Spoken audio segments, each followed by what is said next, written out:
Jacksonville Presbyterian Church. Hey, it is April 14th. It's a huge day for me and Caroline. Our one-year-old Oaks turned 1 year old today. So excited. I cannot believe a whole year has gone by.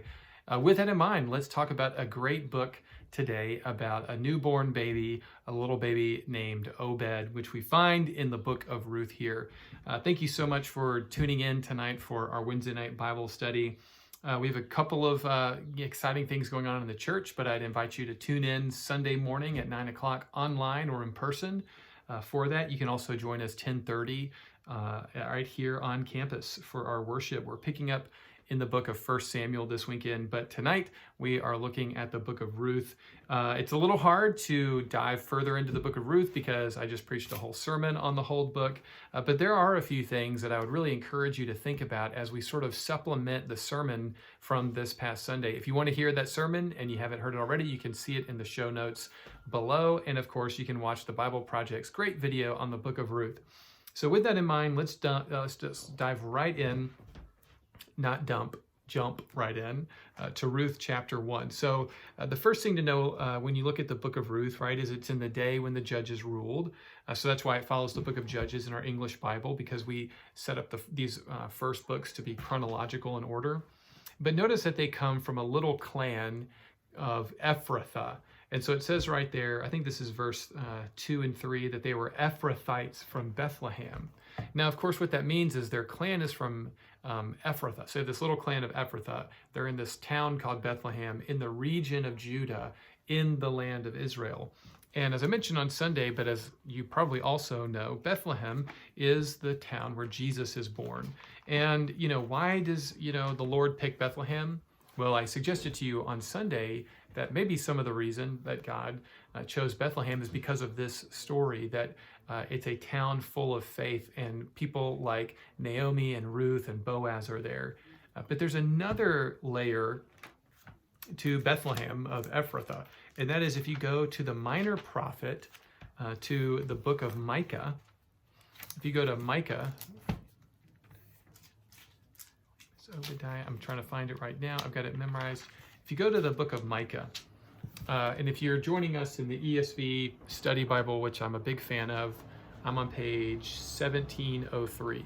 So if you can find the little book of Micah, Micah was a prophet during the same time as the prophet Isaiah. So when Isaiah is prophesying, it's the same time that Micah is prophesying.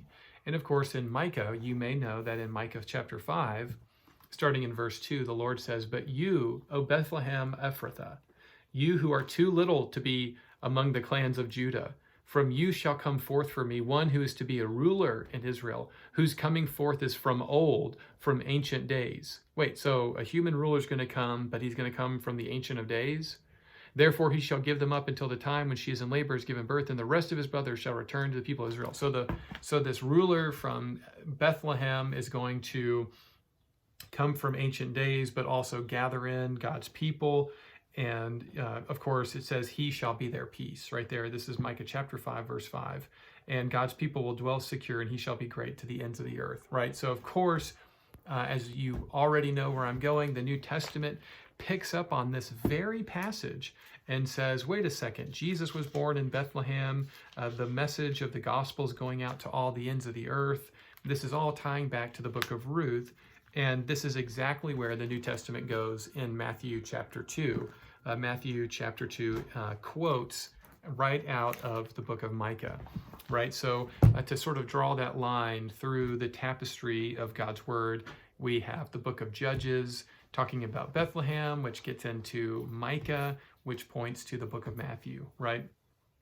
Pretty cool. And of course, as we've talked about before, not only is Bethlehem a great town, as we saw early on in Genesis, leadership for God's people was always supposed to come out of the tribe of Judah, right? And that goes back all the way into Genesis, I think it's 48 or 49, when the blessings of the 12 sons of Israel.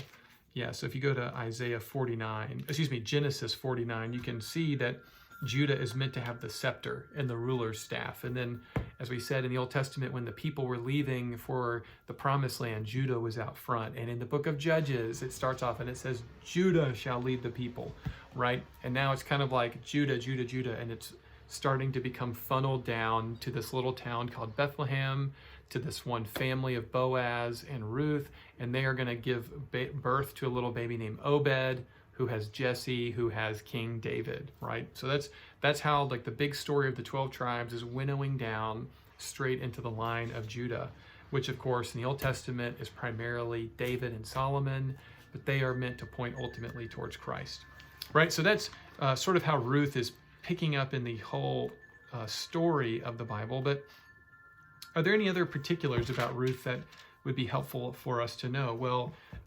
in Ruth, we get some of the most famous words ever said at weddings, right? And this goes back to, this is still chapter 1, and you'll probably be familiar with these words, but in verse 16, we get those famous words that would be great to repeat at a marriage vow renewal or on your anniversary or at your wedding if you don't even, if you haven't even gotten married yet. But, it's those words that Ruth says. She says, don't urge me to leave you. Where you go, I will go. Where you lodge, I will lodge. Your people shall be my people, your God, my God. Where you die, I will die, and there I will be buried. Those famous, vow words, Now, of course, this is between a daughter and her mother-in-law, but the message is still really beautiful. And this is right in line with how we should be reading Ruth, which is these people in really unique ways are moral and spiritual examples for us to follow. Ruth is the embodiment of covenant faithfulness, right? And that's something that we should emulate, right? Her faithfulness to her family. All right, so when we get into, chapter 2, Boaz is great. We talked about how she's able to glean, passages like in Deuteronomy or Leviticus 19 about the poor and them having a claim to part of our harvest. When it gets into chapter 3, though, maybe this is where there's more of a question, which is, Naomi says to Ruth, hey, take a shower, put on some perfume, go at night. And what's really important is that no matter what, Ruth and Boaz have integrity and nothing untoward happens, and he cannot wait to marry her the next day. I think the last chapter then is probably the one where we want to camp out tonight very briefly. Ruth is such a short book, it's hard to really add much more than I've already said. But when we camp out here in chapter 4, I think there's sort of two things that I want us to kind of poke around on. One, the idea of Boaz as this redeemer kinsman. It's a little bit harder to know exactly all of the ins and outs of this cultural understanding, but suffice it to say, Suffice it to say that for Naomi in particular, she needs somebody to redeem the land portion that she has, right? Because this is all, in the Old Testament, it's all tied into the land, right? And so Boaz needs to do the right thing by his clan and his people to preserve that spot of land for her and her family. But if somebody else were to take it, like this other relative, apparently he thinks that if he had a kid with Ruth, that kid would be entitled to his portion he already has and thus impair what his already existing kids have. So again, this is a really complicated aspect of land and how it relates to the land of Israel and their understanding of what God has called them to do. But know that there are all these cultural details, but the point of the story, of course, what is it getting at, is that Boaz doesn't care what the cost is. He's supposed to redeem the land. He is in line to do this. He does it, and he redeems the land and gives Ruth a husband, himself, and redeems Naomi. Right? So all that to say, there's all these kind of different theories that you can read about as to what this like redeemer-kinsman relationship is. They're pretty interesting. I get mixed up on them sometimes, and I think at the end of the day, the point is that Boaz is a really good guy, and Ruth is a high-integrity woman, and God is using them providentially to bring about King David, who is bringing about King Jesus, which is pretty cool.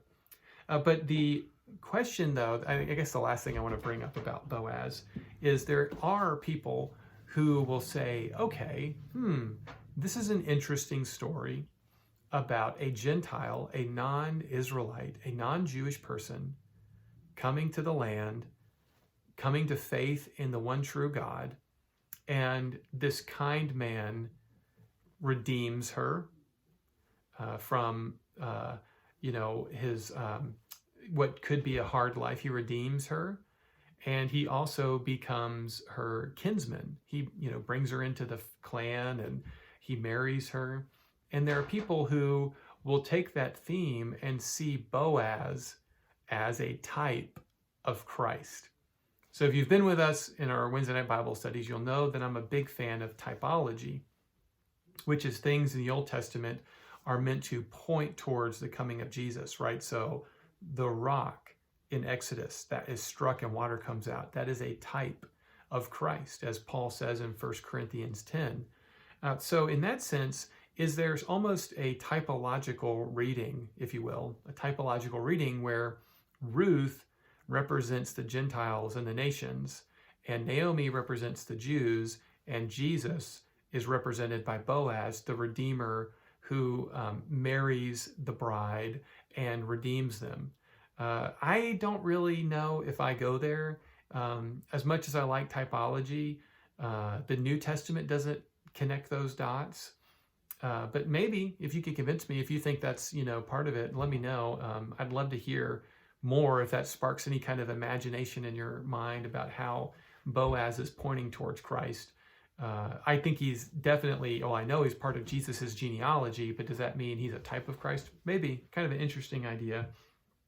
But, the only other instance that I can see where Boaz is sort of referenced in the Bible is several years after this story, after Obed is born and he grows up and he has Jesse, and Jesse grows up and he has his sons and David, and then David grows up and becomes the king, and he has all of his children, and then one of his sons, Solomon, becomes king.